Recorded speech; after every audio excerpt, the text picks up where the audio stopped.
Hello and welcome to another edition of 41 Files from 41 Action News. We're glad to have you with us here at the 41 Files podcast studio. It's a small room, so if you can fit in, we're glad to have you because there's a lot of people in here today. Sam Hartle is typically with me on 41 Files. He's here, just doesn't have a microphone. So, Sam, you can wave to the people listening to the podcast. He just waved, I promise. And the laugh you just heard there was 41 Action News anchor Krista DuVille sitting to my immediate right. Hi, Krista. How's it going? Hello. Good morning. So this is a great edition of 41 Files that we're excited about today because we have three people in studio with us. And this is a story that you're working on, Krista, that's going to air after this podcast begins. So if you're listening to this podcast the day it comes out, it may be a few days before you're able to watch the story on television. Krista, if you would, introduce us to the people that are in studio with us. Okay, so we have Kathy Costigan, who is the mother of a young man I've had the pleasure of meeting. We have Kevin O'Grady, who runs Midwest Recovery Centers here in Kansas City. And we have Henry Costigan, who is 23 years old and a young man who I have gotten to know fairly well during our coverage and putting this story together. And it's a story about addiction. Mm-hmm. Specifically, this story we're going to talk about today is because there are obviously lots of different kinds of addiction. Today, we're talking specifically about drug addiction. I want to ask you, Krista, how you got into this story because this started in a way with a social media post of yours that became pretty popular. A lot of people were responding to something that happened to you just in a regular, everyday walk of life kind of situation. I was in a drive-through picking up hamburgers for my family, and the young man at the window, it was snowing, I remember. It was really cold and snowy. A lot of places had closed for the day. School was out. And I remember ordering food, and when he took my money, I said, I'm surprised you're open. He goes, me too. And he goes, well, I'm just glad to have a job today.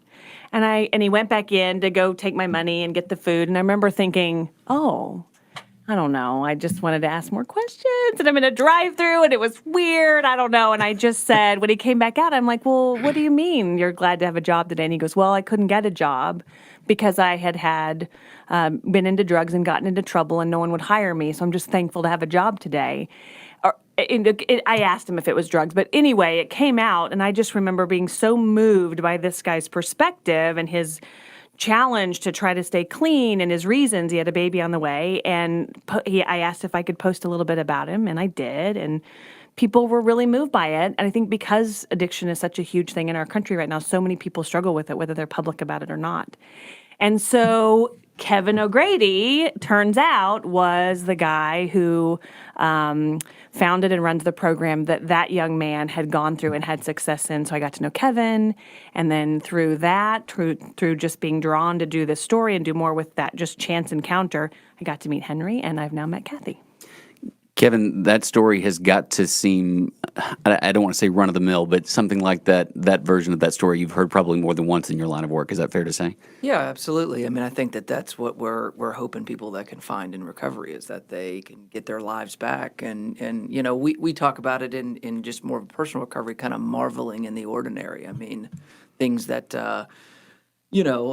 seem easy and run-of-the-mill, like going to work and showing up and being a part of your family were once things that were stripped from me, and I had to work really, really hard to get back. And so when they come back into our lives, it's pretty powerful. So. Hey, let's talk a little bit about your history, because you're 15 years clean now, so you know what these young men are facing. Yes, absolutely. Yeah, I mean, it's personally been in recovery a long time, still something I participate in regularly in my life, and it's a serious battle. I mean, it's a day-to-day deal. Still 15 years later, I'm very involved. It's a huge part of my life. And I get to do it professionally too, which is certainly a treat. I love what I get to do and the people that I get to see, but it's difficult. It's difficult for a lot of families, a lot of people, So we've talked about kind of one end of this story a little bit, and Henry, this is where I want to bring you in because you're kind of in the middle of this story, and you've been very open with Krista through her reporting about this is something you're dealing with right now. Addiction is something you face and have faced now for years. You're still in the midst of facing it on a regular basis. When you hear stories like Krista talks about where she started with this, is that something that resonates with you? Is it something that feels familiar to you? How do you respond to other people and you hear about other people dealing with the same kind of thing that you have? I just, I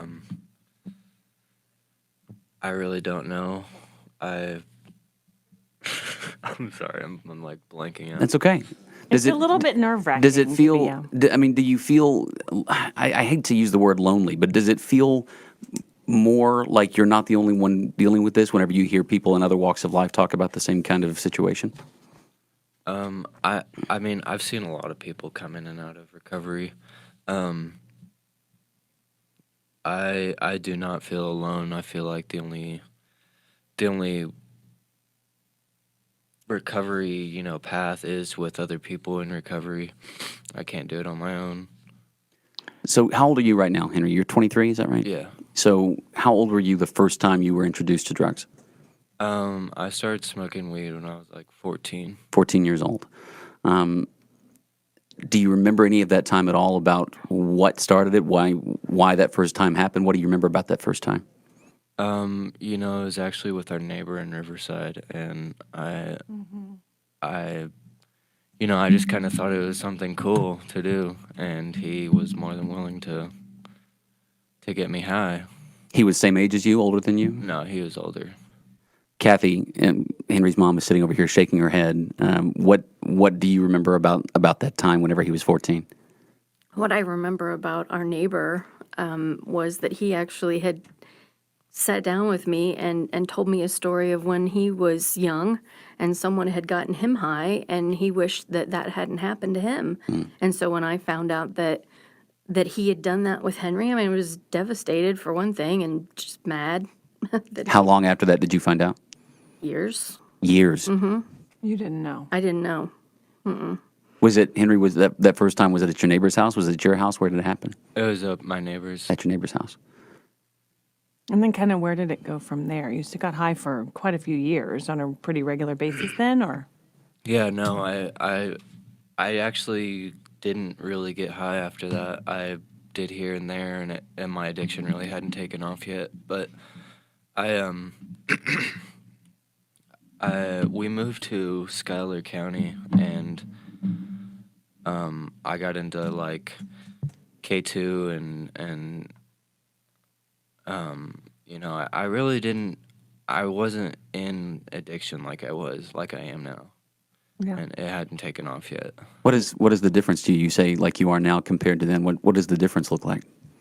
Well, it becoming a problem in your life, it taking stuff from you, thinking about it 24/7 and, doing despicable things for it. So this is 9 years now. This has been something you've battled. Do you have a memory of when it felt like it was a problem, when you crossed that line from it being just something that you were doing to where now I'm an addict and this is why it's a problem? Yeah, totally. I remember really fondly of, I spent about a year in jail before I got into drugs, and when I got out, I moved back to Kansas City with my mom, or actually it was with my dad, and I just started wandering around the city, and I started smoking cocaine, started smoking crack, and I started doing things that no one had like shown me how to do, or I just like started doing all this stuff, and it was miserable. I stole from my mom and dad, and I it was really a crossover point, and I really had no idea what I was getting into. How would you describe, and this could be a podcast in itself, a totally different topic almost, but how would you describe the drug scene in Kansas City to people that aren't familiar or are familiar with it? How would you describe it? It's, if you can get whatever you want, it's there. A lot of people don't see it, but it's everywhere. If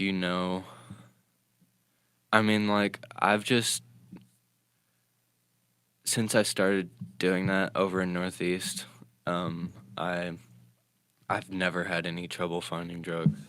Kevin, you think that's a fair statement, that you can get whatever you want whenever you want it in Kansas City? Yeah, I can't speak to Kansas City specifically. I've only lived here a few years, but I've worked in a number of cities. I've grew up in my city, Augusta, Georgia, and if you're looking for it, you can find it. I think that that's kind of the million-dollar question for a lot of people is, how will I know? How can I Right. stop this? What Right. if it's my kid? Why did, my kid could do that, no problem, and then my kid has a serious drug problem. I came from a upper middle class family. I was a 4.0 student involved in sports. All of those things had every reason in the world to not turn into a lying, cheating, stealing, robbing drug addict. But that's, I mean, this is a brain disorder. When it begins to take over, it begins to take over. There's not a whole lot that's going to slow it down or take it over or. And I think I remember you telling me you didn't do crack cocaine for a long time. No. It moved on to something else pretty quickly. And I remember you telling me about how at some point the weed quit working and you'd have to use more and it'd be frustrating, so you'd go to something else. And then, so tell me a little bit I wanted to share that with people about how the progression of from weed to crack cocaine to what ultimately became your drug of choice. Well, I really didn't have any like desire for anything more than weed until I tried something more than weed. And I didn't use crack for very long because I found meth and it lasts way longer and it's It's The effects, easier- you mean, last way longer. yeah, the effects last way longer and it's a lot cheaper. So what were the effects for you? Like, what was your draw to it in the first place? To meth. It's really stimulating. It makes you stay up, and I got to do a lot of stuff that I appreciate you censoring yourself. I knew where you were going. You got to do a lot of stuff. Go ahead. yeah, I just got to do a lot of they call it they call it hood rat stuff with your friends, and it's silly and it's childish, but it was fun. Kevin just used the words lying, cheating, stealing, that kind of thing. Are those words that have all described you at one point or another? Yeah, definitely. What would you say in this 9-year time frame has been your low point? Are you in it now, or where was your low point along the way? I think I look back to the lowest point being in the crack time and smoking crack when I was 17, and I was in one of my acquaintance's apartment, and I remember sleeping on the floor on the couch cushions on the floor and like roaches crawling on my head and shit. And I could feel it all over me, and it was awful, And I was doing that to still get high, and I was okay with it in the time. Mom, you reacted over there whenever he said, I mean, the idea of your son laying on the floor with roaches crawling on him does what to you? It's unimaginable. Like, I didn't know that. So, I mean, that's just, Until right now? yeah, it's disgusting and it's sad. And, I spent his entire life trying to keep him clean and healthy and in a nice home. And just to think of him sleeping, I knew it was gross, but I didn't realize you had roaches crawling on you. So you said you were at that point, you were about 17, 18 years old, somewhere around there? Mom, that was his lowest point. What did 17, 18 look like to you? Because you said it was years after 14 that you realized when he's describing his low point, what are you seeing on the other end? Could you tell that it was a low point? What did you see? Yeah, that's when my mind goes back to the lowest and the worst betrayal, really, that sticks out in my mind when he was doing crack and with those people. And yeah, it goes back to that. And I don't know if it was maybe because it was the beginning, not really the beginning, but the crossover, maybe. Whose betrayal are you referencing there? You Henry's, to me. feel like he betrayed you? Oh yeah. Henry, do you feel that way? Yeah. So flash forward a little bit, because obviously we've got 9 years here to talk about. We could spend all day recording a podcast with you, and we appreciate every second you're giving us. But right now, you're where in this journey for you? I actually just I lapsed last weekend, and I got high at a concert and continued on to go smoke meth that night. That was after how long clean? About 2 months, and it's a lot different this time though, because whenever I would relapse in the past, I would just go all in. Yeah. I'd say bye to everybody. Well, I wouldn't say anything to anybody and just take off and Go down the hole. go down 6 months, 9 month, a year run, and it hasn't continued on past this last weekend, and I think I don't think I've completely regressed Yeah. to my full addiction, but it's like it's scary that that's still there. What triggered you this weekend? Nothing really specific triggered me. It was just the opportunity, and it was so impulsive that I almost couldn't say no. Yeah. One of the things we talked about in the interview, and I remember in the room when somebody said, your friends who you're hanging with really does matter. And I remember they all just were like, yes, yes, yes. And I remember saying, Because you talked to multiple. multiple. You'll see the story on May 13th, but we talked to a room full of, there were 3 different guys who had different varying degrees in their recovery and with different addictions. And I mean, so much of the similarities of this there, but there were moments in that interview where there were multiple moments where they'd all just be like, yes, yes, yes. And I remember you were adamant, and I've been watching the tape getting ready for the story, that the people you are around matter. And do you think that came into play when you relapsed or you lapsed? Yeah, I knew that there would probably be weed at the concert, and I didn't take any kind of safety measures. Steps to prevent it. Yeah. Yeah. And it just snuck up on me, Do you regret it now? Yeah, I mean, I wish I. Yeah, I mean, I totally. Because you were at how regret many days? Because when I talked to you, you were at, what were you at, 43? I don't remember, but so you were almost 2 months, and one night you start over, right? Can you say how many days clean you are now? Is it since Friday, so Saturday, so 6 days, 5 days? it. Yeah. So you start over. Yeah. Kevin, I want to bring you in again here because he's referencing things there that are pretty fresh and pretty in the moment as far as where he is in this step. How much of what you do in going through recovery with people like that are dealing with this on a regular basis is about recognizing triggers? It's about taking preventative measures, the thing that he said he didn't do. How much of what you do involves those kinds of things with the people you're working with? I mean, it's huge. I mean, you go from just personal experience. I'm going to try to blend a little bit personal, a little bit professional. Sure. But the lifestyle, when you're using and you're going to the lengths that Henry and I are talking about, where you lie, cheat, steal from your family, use dirty needles, sleep on couches. I mean, you're just self-reliance is I'm going to figure this out. I'm going to do whatever I have to do to get my next fix. When you come into recovery, it really has to be an entire physiological overhaul of learning how to open up and talk about things, learning how to rely on other people, learning how to take feedback from people that, honestly can see you better. We all want to think that like, oh, nobody knows me or whatever it is. But when you're in a circle of people that are in recovery, there's a term that we use a lot, kind of you spot it, you got it. I mean, I can see the stuff in you because I do it. And, that's just so vital is that I have to have that accountability. I have to have people that can point things out to me that I can't see, that can say, hey, man, this is a bad idea. And you really need to make sure that you don't go or bring somebody with you or, whatever it is that you've got to do. I mean, some of this self-honesty is something that I have to develop. And it takes usually people around me that can point those things out. I mean, I didn't just wake up one day and say, I think I'm just going to start being honest and changing my life and doing the right thing. I mean, it took a lot of intervention and a lot of falling down and getting back up and a lot of people sitting with me and saying, like, if you continue to do this, you're going to continue to use and be like, no, that's not me. It won't happen to me. And then it does again. And you're going, oh, you're devastated. Your family's devastated. The people that have been working with you are devastated. But you keep getting back up and trying. It's extremely difficult. I mean, you're changing your entire mind in order to get better. I mean, that's what recovery really is. Now, most people don't just wake up one day and say, well, I'm going to stop doing this because it's really hurting me. Not how it goes. Henry, what is your biggest drive for wanting to be clean?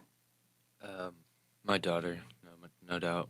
I've got a 2-year-old daughter that, excuse me, I haven't had much of an opportunity to be a part of her life yet, and it's because of my drug use. I was about to say, that coming off what Kevin just said there, the difference between 14-year-old drug user and now 23-year-old drug user, the stakes are much different. And when you're 14 years old and you go down that road, at least for either the beginning of it or for a long time, in most cases, you're not going to have a child that you are, for lack of a better word, neglecting because of your use. Now you're 23 and do. What has this what does that mean to you differently when you look back on that 14-year-old and realize he wasn't doing anything that couldn't be fixed? Now you are. What's the difference to you? Well, yeah, just like you said, I didn't really have any responsibilities at that time. Yeah. And it was, I think I still had more of a moral compass then than I do in my later addiction. And it's like the stakes are higher, but it really doesn't matter. You know, you'll say, I don't care that I have a daughter, Right. and I just want to get high. And it's like, it's sad, but it's so real, and it'll take over you, and you'll throw everything away for it. I know you got to see her a couple times while you were clean, right? What Yeah. was that like for you? Yeah, it's really good. You know, I've missed a lot of her growing up, and she's like talking now, and she knows I'm her daddy, but it's like she doesn't. I don't think she knows what that means. You know, she puts a name to it, but it's nobody important to her in her Yeah. life. Kathy, I've got to ask you about when you're talking about this. This is your granddaughter we're talking about here. Is it? I can't imagine what that must feel like to know that she maybe doesn't really know what daddy means in this situation, and this is your son.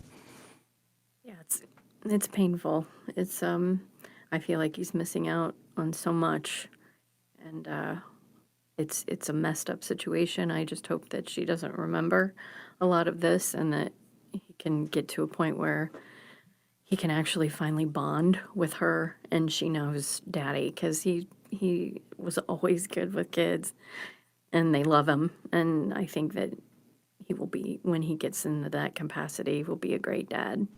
What's your relationship like with your granddaughter? How often are you able to see her, Kathy? I'm not, unfortunately. She was taken by the state, and then another grandmother has her that is the baby's mother, his grandmother, and I think because of her dislike of Henry and our family, she doesn't allow me to see her, and so it's very painful. It's the worst. I mean, how many times have you held her? Is it not many? Is it? Well, I wasn't able to see her for the first 7 months, although incredibly, I was the one that took them to the hospital when she was born. Wow. I was there when she was born. And then I was allowed to see her through Henry's grandparents, who had her for the first 15 months. And they allowed me, and I'm so thankful to God for them, because they allowed me to spend about a year with her on and off, like a couple times a week. And so she got to know me. So this last time that she was with Henry, she had seen me, although I wasn't allowed to get out of the car.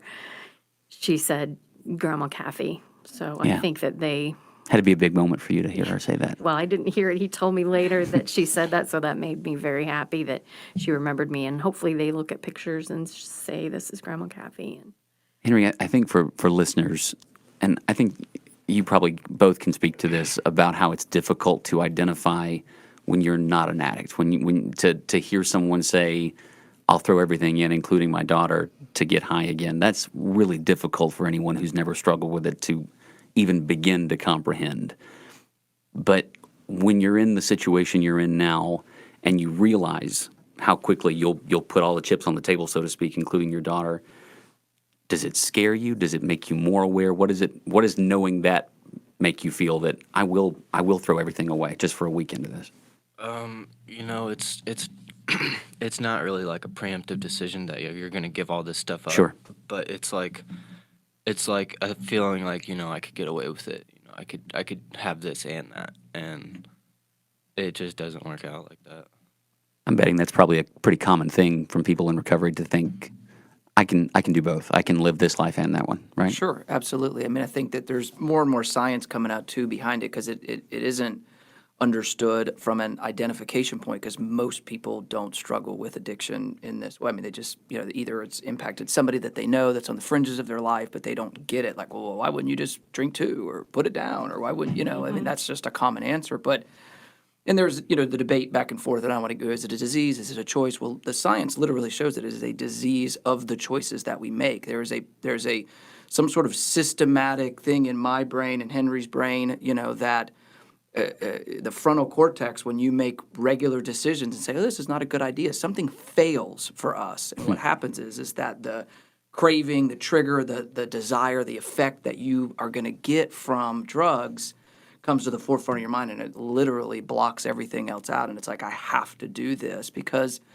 again, I was in high school with kids that could smoke pot on the weekend, and for them it's fun, it feels good. It starts there with us. Then it becomes life itself. It becomes the only thing that can make me take a breath that Right. day. It makes me feel whole. It makes me feel alive. It does something different to me than it does to a normal person. And so that's what you end up chasing if I'm not using, I feel like the walls are kind of slowly closing in on me. And it's like, I just want to feel free so bad that I will. It's not even that I stand there and I weigh these two things out and say, oh, do I want to wash my life down the toilet or do I want to get hot? Oh, I don't care. I was about to say it's like it's not even a choice. It just takes over. And before you know it, you wake up and you're going, these are the consequences from my action. I can't believe I did it again. It's It feels like your pros and cons switch is broken, is what you're describing. Pretty I think a lot of people are familiar with the idea of I can weigh this and this and I can figure that out. But it feels like you're describing a situation where that just doesn't work. Right. And it's not a lack of intelligence. It's not a lack of, this is some of the stuff that we've talked about, Krista. It's not, well, how do I know my kids and we're from good stock and this and family. It doesn't discriminate. I work with families all the time, rich, poor, high class, low class, this, black, white, all in between. It's, and every one of them sits in front of me and they go, I've got one kid that's valedictorian on his way to, become a lawyer, doctor, whatever. And then we've got, Junior who just can't seem to figure it out. We thought it was a phase. We thought it was this. And it's just, that's kind of the million-dollar question I sit with families all the time, and they're just devastated going, what did we do wrong? Should we have been stricter? Should we not have been? We should have zigged when we zagged, and there's just no answer to it. It really is. It's like anything else. It's devastating. It's fatal. It impacts families just as much as, cancer or any other disease. It comes on very, very quickly. You never see it coming, and it's tough. I think that's the part for me it's really emotional for me because I see everybody's son. I was about to say, you've got young boys.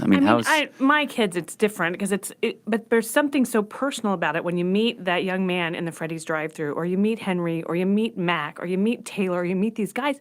They're just somebody's kids who just messed up, and then they can't control it, and the mess up just keeps happening. And as a mother, I see their potential. Henry is a super smart guy. He's freaking hilarious. He's witty. He has so much potential, and for me, that's the emotional part. I've got to ask, Kathy and Henry, both, I want to ask you, and you can both tackle this one at a time, however you'd like to. Is there a jealousy there for people that aren't facing this? Do you look at other moms, Kathy, and go, I wish so much this was not in our life? I don't think so. I don't really feel that way. I've never thought about it like that. Honestly. I was actually going to jump in because getting to know them, it's not a jealousy thing at all. It's the hope. It's the wanting her son to realize his potential. It's not about looking at anybody else. And I've learned that because with Mac and with Taylor and with Henry in the story that I'm doing, not a one of them is looking at anybody else going, I wish I had that life, or I wish I didn't have this life. They're all just wanting to do the best that they can in the circumstances they're in and reach their full potential. And from the parents, it's wanting it for their kids. It's wanting them to be happy. It's wanting them to succeed and see their full potential, to be proud of themselves, to feel like they have a place in the world, that they feel comfortable. Ray, come in. Tell me if I'm just from talking to you. Yeah. No, yeah, I want him to, I always said I want him to be happy and healthy and free, and not to carry the guilt around with him, because that's painful for me to know that he's carrying around this guilt of these bad things that he's done. And Henry, do you carry guilt with you? I don't think I do like she thinks. Really? Yeah. that's good. And what Chris was just describing there about what you want, would you agree with that? Is that's you want the best for you? Is what do you want? Yeah, I describe it a lot too. I want to want that. And it's like in addiction, you don't want anything besides drugs, and it's What would it take? I think, finding happiness outside of drugs and finding connections with other people. I think with drugs, you isolate a lot and you're by yourself and you just want to push everybody away and, and rot, pretty much. But it's It's true, yeah. So 12 steps. And when I was talking to you, you were on 3, getting ready to go into 4. And all the guys told me that 4 and 9 are the toughest because 4 is when you look inward, figure out what's broken. That might be at the root of whatever you're trying to fix or suppress. And 9 is about apologizing to all the people you've hurt along the way. Am I remembering that right? yeah. So you got through 4, and that was a big deal for you because you'd never gotten that far in your recovery. What was 4 like for you? Well, I actually kind of didn't make it through. Oh, I thought you got through it. Okay, so Okay. step 4 and 5 go hand in hand. Okay. And 5 is what? admitted to God, to ourselves, and to another human being the exact natures of our wrongs. And so step 5 is essentially just reading your step 4 to your sponsor. So I did the step 4, I wrote it all out, but I didn't share it with anybody. Oh. And that's exactly what's happened the past couple of times when I've gotten any kind of substantial amounts of sobriety is, 1, 2, 3 out. Yeah. 1, 2, 3, 4 out. And Why do you think you didn't share it with anybody?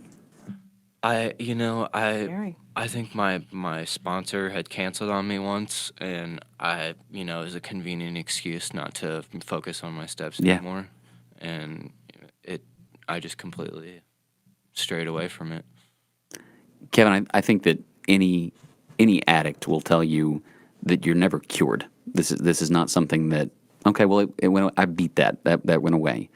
But you're sitting here today as someone who has survived it, and sitting here watching the two of you right next to each other. It's like what is and what can be almost right next to each other. He described wanting to not want that, to find something to replace it. What was it for you that got you to where you're sitting right now, to where you can say, this was it? Was it one thing, or was it a series of things? What was it? It's a series of things to get to the place. I mean, people talk about hitting your bottom and what that means. And for some people, they think, oh, you have to lose a ton of stuff or you have to go to jail or whatever it is. And I did some of those things, but there are people out there that have way worse circumstances than me that never got clean, and people that got clean without going through some of the things that I went through. It's all relative for everybody. People that are too young typically think they're too young to get clean. People that are too old think they're too old to get clean. People that have too much money have too much, so Yeah. so on and so forth. But for me, it was a series of events of devastation with my family, and looking myself in the mirror and knowing that I can't live this way anymore. And even that starts to happen a little bit, but then you still kind of fight it and think that you can beat the game and you're going to do it different this time, or you're going to be able to have the best of both worlds, like Henry talked about. And you got to ride that out for a while sometimes. And I think that's the hardest part for families, is sitting back and watching. You can tell that they've got some hope and they understand, okay, this is killing me, but the part in their brain still hasn't gotten to the place of being willing to let go or jump all the way in or follow through or whatever it is. I mean, I certainly am responsible for taking the actions. I mean, at some point it was enough for me, and but the window of opportunity is very, very small. Yeah. It opens for some people for a day, some people for a week, some people for a month, and that's why it's important to have a plan, to have something ready. And for me, it was I was surrounded by a really strong group of guys that were in recovery. I went through a treatment center. Similarly, I was able to begin to identify with people. I did not get it on my first run either. I tried to do kind of the outpatient style treatment and couldn't stay clean, and they Have this highly and that. recommended that I go to a higher level of Highly care. recommended, because I hear that all the time. We highly recommend you, go to the next step or whatever. So. Right. So they highly recommended that I go to a higher level of care, and I was able to get it there. But even my first couple of weeks there, I mean, I didn't do anything. I didn't work any steps. I lied to everybody about everything. I was kind of a social chameleon. And I think what a lot of people mistake a lot of times, well, if you can just get somebody clean, they'll just be happy and their life will get better and that's really not what it's like for us. I mean, you take drugs out of my life and I'm empty, so I have to fill it with something substantial. I have to find hope. I have to find connection. Yeah. I have to be a part of something. I have to have purpose in my life again. And that's what, a lot of treatment and the 12 steps is really designed to do is I have to fill my life up with whatever it was I was chasing in my addiction. And so that is Or a running process from, or yeah, running yeah. from, right? I have to clean those things out. I have to, I have to identify with people that really understand the way that I think and feel. And that's where sponsorship and accountability and finding a peer group and people that you can hang out with that are positive, that's where all that stuff, and it takes time. I mean, people think like, oh, we'll just lock them in a closet for 6 months and they'll come out and everything will be, rosy. And it's not. I mean, it's scary to be in that place where you're empty and you're, and you just don't know where to turn or who to turn to. So, Henry, I got to ask because it's just watching you as he talks is kind of what I'm doing a little bit, and I can't help but do that. You've talked about what you want. What do you think the end of this race looks like for you? Are you able to? Do you have a clear idea of what that is right now? Or are you in the too much in the middle of it to have an idea of what the finish line looks like? I don't think I can see the finish line, but I think I can see a better life with my daughter. And I think they say a lot in recovery that you'll be amazed before you're halfway through, and of what you can accomplish. And because I think most addicts are people with higher potential than most normal people, and they just direct it towards Something they shouldn't. yeah. Yeah, that's a great point.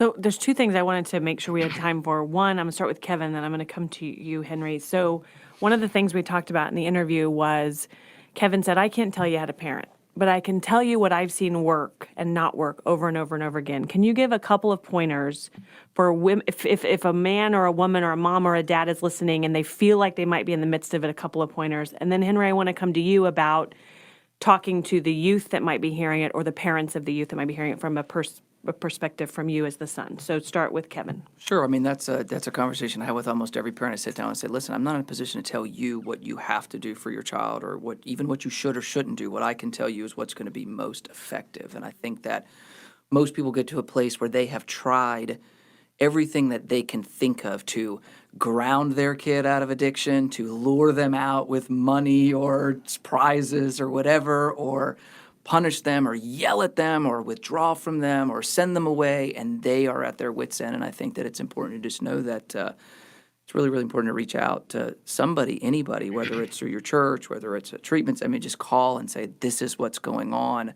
because a lot of times before the person affected can get help, the family has to be at a place where they're kind of willing to say, okay, I'm tired of trying to fix this, solve this, change this, figure out what's wrong here. I need help. And that's a lot of times the very, very start of the process. And the individual will get better as the family member gets better. Yeah, we've heard that from a lot of the people we've talked to. Henry?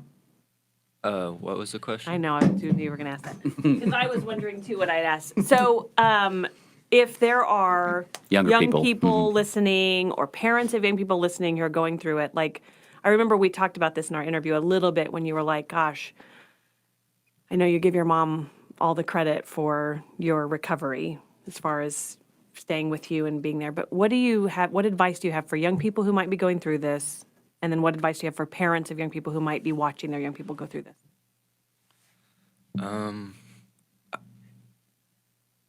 I really don't know. It's so unique for everybody that, they need different things or they feel like they need different things. I feel like I think it's hard to identify even in myself what I was lacking or what I had too much Yeah. of. And cuz growing up you get all that stuff new to you and it's just normal and you don't recognize that it's not enough of something or too much of something. And it's like I think identifying with what your needs are is a big thing for Remember you saying to me, ask for help, yeah. because you said you can't do it alone. You realize that now. Yeah. That a parent that you were scared to go to your mom and say, I'm having a hard time with this because you were afraid you were going to get in trouble. Mm-hmm. And I think at some point in our interview, you had said, I would have, if I could do it again, I would have asked for help earlier. Yeah. Is that true? Yeah, I mean, definitely. I think I don't think anybody would, take this life if they had the choice before it happens. Right. But it still comes back to like identifying what it is, because when you're in the midst of it, it's like I just got to deal with it. I'm just doing this, and I'm gonna deal with the consequences. What would you say to someone about identifying? You've talked about identifying what you need, and I think that's a really incredible thought and a really incredible point to make of identifying what you need to start filling that process before it's even empty. What would you say to someone about identifying the threats? Because this is a situation where you said that first time happened with a neighbor, and you said you had never really had any trouble finding anything whenever you wanted it. What would you say to someone about identifying and recognizing the threats in those situations in the midst of them being presented? Sitting here just thinking about the time that I was in jail, I realized that my addiction had started to manifest like way before the drugs. And, the reason I went to jail is because me and my friends broke into a gas station in the middle of the night and stole cigarettes. And it's like, why would you do that? I spent a year in jail for that. And Wow. I would never do that again. And it's like, I see that, as a big part of, trying to fill something, trying to please my friends, look cool, and I, I don't know. I mean, that sounds like a big thing. I've got a 6-year-old son at home that got in trouble for something last week because he wanted to look cool in front of his friends, and that sounds like something that is almost kind of ingrained into. I hate to say just boys, but I mean it's just ingrained in a young age, possibly to boys and girls, that hey, I want to do this for this simple reason, and you've seen firsthand the threat that can come from that. Yeah, definitely. Do you think you're broken? I think, yeah, in a way. I think my mind is, kind of fried from drugs. And What about your heart? no, I think, you know, in a weird way, I think going through all this stuff has kind of opened my eyes to like a better way of life, more understanding for people, because I, most people would see some drug addict on the corner and they're like, think it's just, scum of the earth. Yeah, And it's some guy. yeah, and I've been there, and it's like it sucks because people feel that way, but deep down, I don't know. It's just it's hard. You're the face. I mean, you're the voice of what these people are. I mean, whenever you're talking about seeing some guy on the side of the face, all these people have faces. They have voices. They have, in your case, a daughter, and I think people need to be aware of that and understand that that's not just some other person in some bad situation that I'm not in. Yeah, and there are so many. There Yeah. are so many. When I posted about the boy in the drive-through, I say boy, drunk young man. He was in Young his man. early 20s, but so many reached out and said, "We're going through the same thing. My son's going through the same thing. My grandson, my brother, my." It is so prevalent. Kevin, do you have some stats? I mean, how much are we talking about? One in what? It's probably dealing with some form of addiction with someone they love or know or care about. Informally, probably 1 in 10. I mean, 10% of the population Yeah. probably struggles with some sort of substance abuse, alcoholism, some form of it, severe, moderate. I mean, that's pretty widespread. So I couldn't, I mean, I knew it was out there. We've done stories on it, but meeting so many and having really amazing conversations through Facebook messengers with people who've been through it, or the grandmother of the boy in the drive-thru, or the young man in the drive-thru. These are real people. They're in our community. They're struggling with their own things. They have so much potential if they can just figure it out. And so the story that we're doing on May 13th, we sit down and we talk to Kevin O'Grady about Midwest Recovery Centers and why things work and his journey. And we are in a room with 3 men. Mac is I say he's a little bit more experienced in life. He's a little older, and he's struggled with alcohol.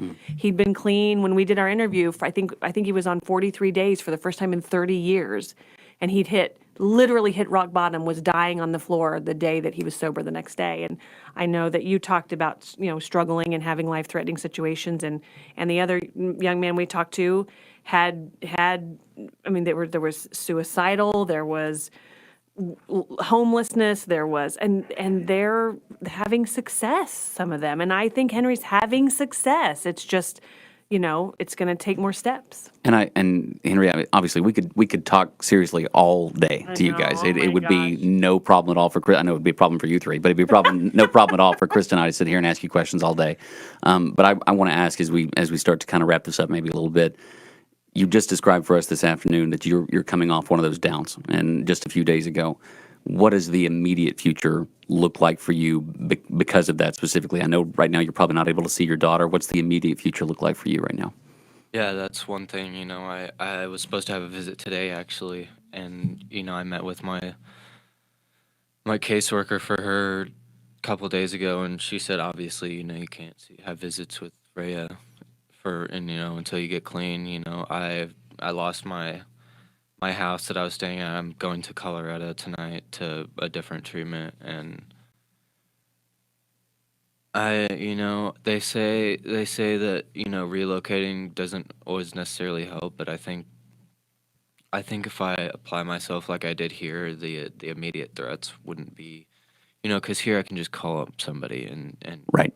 be within minutes, and I think it'll be helpful being away from everybody that I know. Right. What does that sound like to you, Kathy? I mean, he's about to go a couple of states away.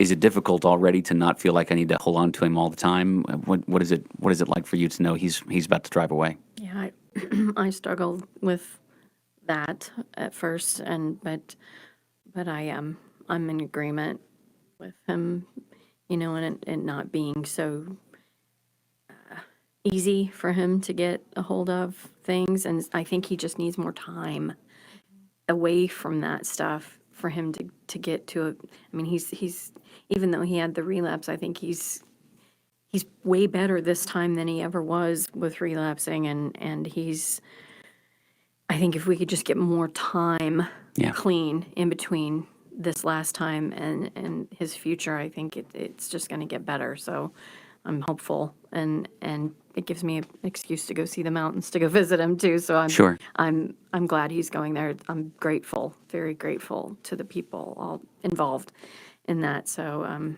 Well, there's looking forward to it. there's no one in this room, there's no one who will listen to this podcast that's not going to be rooting for you. I'm curious in these situations, Kevin, as we wrap up here, what encouragement looks like in these days after, because he's just gone through a lapse where it was a situation that he's seeing immediate repercussions from that.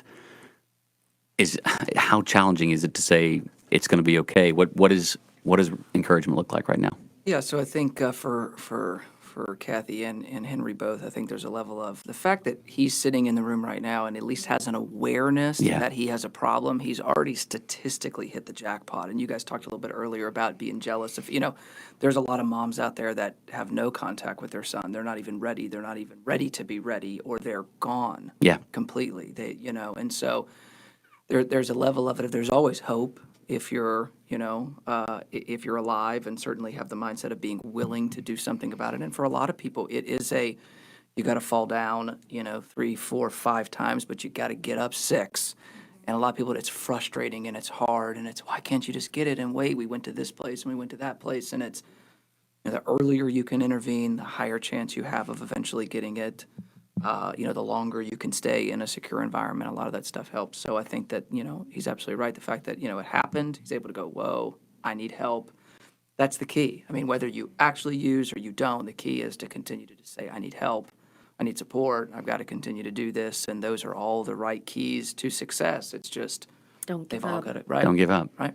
Henry, I want to give you the chance here to have the last word. Is there anything else that you'd like to tell us, or anything that we didn't ask there about where you are now, where you've been, about this journey that you want to share, you think people should know? I think just being there to be able to help somebody is all you can do for somebody in addiction. You can't force them to. It's like you can lead a horse to water, but you can't make him drink. Yeah. And it's all you can do is be there to help. And I think I've not wanted help for so long that it's hard to ask for help. Even if I do want it, Yeah. and it's out there. So if anybody's struggling with this, it's hard to say that you don't want it, because it's literally all you want. And but there's such a better way of life, and I've seen it, and I know, I just got to ask for it. Kevin, if someone hears this and needs help immediately, can they call Midwest Recovery Center? What can someone do if they hear this right now? How can they act? Yeah, absolutely. I mean, I think that that's the important thing to know is that there are people out there that whether it's a parent, it's okay to talk about, to ask questions. You're not the only one that's struggling with this. You're probably not going to figure it out on your own. That absolutely, it's okay just to call, talk to somebody, get resources, find out what direction to go in. There are tons of resources here in Kansas City. And we'd be, more than happy to point you. What's the phone number if someone wants to call you guys and get some help? Reach So out. it's 816-599-7382, and you can call. Oftentimes, Jeff and I are the owners. We have the phones. It's to our personal cell phones. We answer it at night and say, "Hey, you have a conversation with us." And my wife will be thrilled about that if I get 100 phone calls tonight. Yeah. But that's what we do. We owe our lives to. We owe our lives to our mothers who called and reached out and asked questions. I know Jeff does to his as well, and we just want to be a voice of reason. We want to let people know that it's okay, and at the very least, point you in the right direction, and let you know that You want to be there. That's what he just said. You want to be there. Right. Krista, remind people about your story coming up next week. So I'm still working on it. It's a lot. powerful. I wish I could we may even try to put the whole hour-long interview with the guys in the room on the web or something, because there's so much good information, this raw and real and honest conversation, which I'm so thankful to them for. But Absolutely. May 13th at 10 p.m., and then we'll have another one May 14th, the morning that you're on the next morning. We'll have a second part to it just to kind of start the conversation in a big way. So Great. Kathy, Kevin, we can't, and Henry especially, we can't thank you enough for being here today. Seriously, to tell your story, and obviously for talking to Krista too. It's empowering, it's enlightening, it's scary, it's all the strongest things a person can feel, all wrapped into one conversation. Henry, we wish you seriously the best of luck. I know everyone listening does too. Please share this podcast. If you just heard Kevin talk about the 1 in 10 people possibly are dealing with addiction, as you listen to this edition of 41 Files, please share it on your social media platforms. Even if you don't know who you're reaching out to, you might be. So do that if you could. Thanks again for joining us, and we'll see you next time.